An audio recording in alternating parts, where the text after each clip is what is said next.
Hey, everybody, welcome to Southeastern 14. Really excited to be with you. My name is Nick Cole. I'm with Christopher Smith. We're going to do betting previews for every SEC game this season for you, and we're ready to get the season kicked off. Christopher, are you excited? I am. It's been a long off season. The games are already here, which is crazy. I'm excited to see what Tennessee does Thursday night. It's crazy that it's already happening against Bowling Green.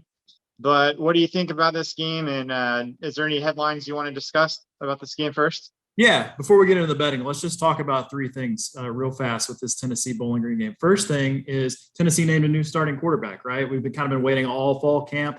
They went through 4 or 5 guys, and they've settled on Joe Milton.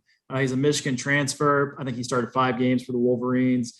He's a junior. And so we got to see a little bit of what was going on there at camp. I know there were a lot of closed practices, but it's an unknown, and I think it's going to be interesting to see how that plays into this. The second thing is, we've got a new head coach at Tennessee too. Forget the quarterback, the whole offensive scheme, everything is different. We moved from Jeremy Pruitt to Josh Heupel coming over from UCF. So that's another dynamic that we need to consider for this game. And then the third thing is, I just want to throw out there, these two teams played in 2015. It was a completely different Bowling Green team and a completely different Tennessee team. I think it was 55 or 59-30 balls win. Butch Jones versus Dino Babers. So as much as people like to look back at betting history or teams history when you get to those mid-major teams, I would throw that completely out the window. It's a 10-win Bowling Green team. This is not a 10-win Bowling Green team, as we'll talk about here in just a little bit. But the line on this game is Tennessee minus 35. That's up from it opened around 28.5. So the money has moved quite a bit in that direction. And then the over-under also has moved quite a bit.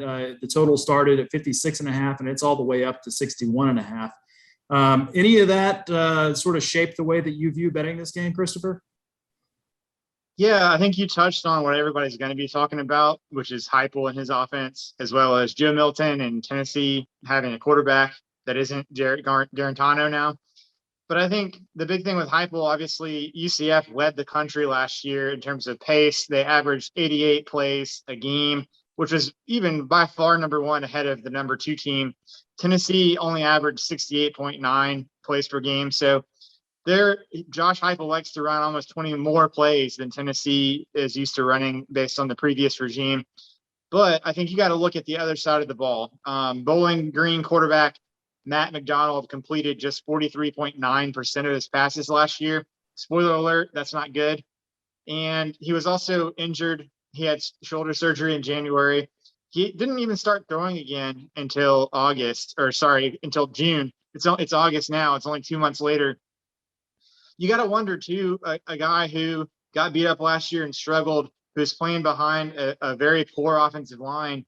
And Tennessee's defensive line may be the strength of their team right now. You got to wonder, coming off the injury, is he going to be confident? Is he going to have happy feet? The other thing is Bowling Green mainly just throws to the tight ends. They completed more tight end passes to tight ends last year than to receivers. And they actually signed more tight ends in their recruiting class than they did receivers.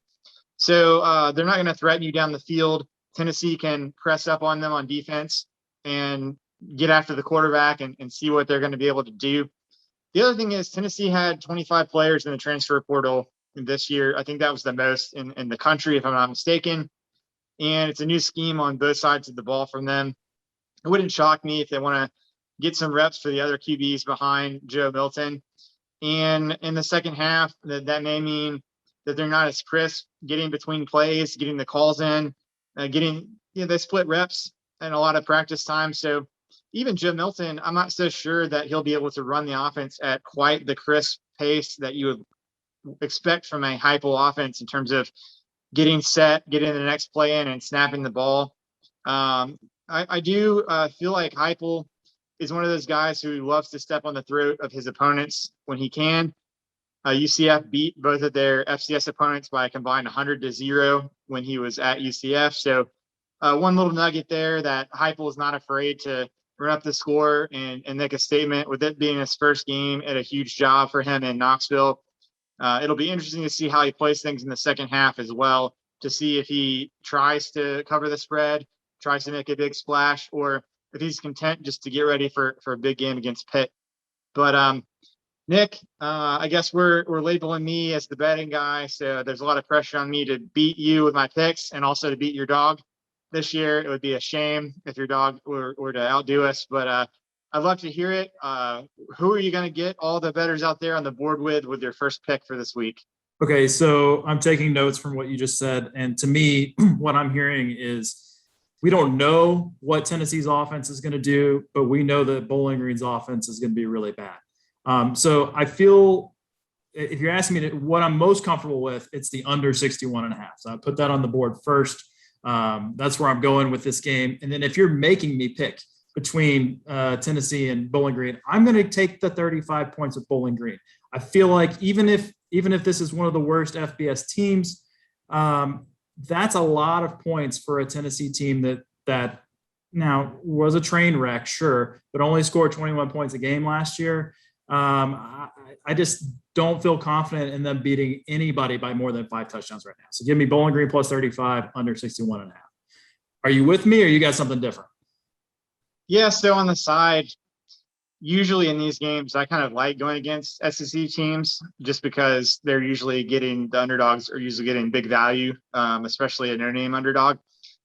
I think 35 is a great line, honestly. And you definitely don't want to bet on every game on the board. You got to pick and choose where you think there's value. So I'll lean to Tennessee minus 35 just for the sake of putting in a pick for our show. I think if it's under 35, I would lean toward Tennessee a little more, but probably still wouldn't bet it with my money. If it's over 35, I'm probably leaning more toward Bowling Green. So personally, I'm not going to bet my money on that, but that's my pick for the show. I do like the under 61 and a half. That's an official play that I would actually bet on this game. I just think Bowling Green is going to struggle to put up more than 10 points, in which case to cover this over under Tennessee would need to score 52. And I'm just not so sure that Heupel and all the transfers and the new system and them getting ready for a big game against Pitt in their next game, I'm not so sure they're going to be ready to do that, even with the pace of their offense probably picking up. So I do agree. Lock me in for the under 61 and a half on this game. And wow, we're ready to get started. Hopefully we can start making people out there some money. Absolutely. So to recap, under 61 and a half, who knows on the 35? It's close. It's the line is appropriate. So yeah, this would be great. Get the season started on Thursday night. Then there's a full slate of games on Saturday. SEC, I think there are 13 more games to look forward to, some high profile matchups. We're going to preview all of them here on Southeastern 14. So check back on the YouTube channel and we'll have you covered. Yeah, like you said, I'm Christopher Smith and he's Nick Cole, and we're ready to deliver you some winners this season. So we'll talk to you again when we put out the rest of our videos for week 1.